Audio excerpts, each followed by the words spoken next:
Spanish ലീഗിൽ വിജയക്കുതിപ്പ് തുടർന്ന് FC Barcelona. ഇന്ന് എവേ മത്സരത്തിൽ റയോ വയക്കനയെ പരാജയപ്പെടുത്തി തുടർച്ചയായ 3ാം ജയമാണ് ബാഴ്സലോണ നേടിയത്. 1-നെതിരെ 2 ഗോളുകൾക്കായിരുന്നു ബാഴ്സലോണയുടെ വിജയം.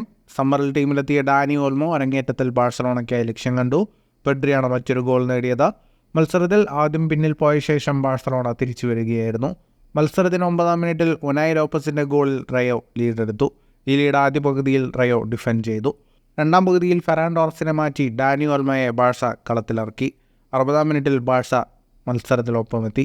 മധ്യനിരയിൽ നിന്ന് പന്തുമായി മുന്നേറിയ പെഡ്രി റഫീനിക്ക് കൈമാറുകയും റഫീനി അത് പെഡ്രിക്ക് മറിച്ച് നൽകുകയും പെഡ്രി ലക്ഷ്യം കാണുകയുമായിരുന്നു. തുടർന്ന് ലെവൻഡോസ്കി ബാഴ്സലോണയ്ക്കായി ലക്ഷ്യം കണ്ടെങ്കിലും VAR പരിശോധനയിൽ ഫൗളിനെ തുടർന്ന് ഗോൾ നിഷേധിച്ചു. ഒടുവിൽ 82ാം മിനിറ്റിൽ ലാമിൻ യമാലിന്റെ അസിസ്റ്റിൽ ഡാനി ഓൾമോ ബാഴ്സലോണയുടെ വിജയ ഗോൾ കണ്ടെത്തി. കളി പുരോഗമിക്കവേ പെഡ്രി പരിക്കേറ്റ് പുറത്തുപോയി. കളി അവസാനിക്കവേ യുവതാരം ബെർണാലിനും പരിക്കേറ്റത് ബാഴ്സലോണയ്ക്ക് തിരിച്ചടിയായി.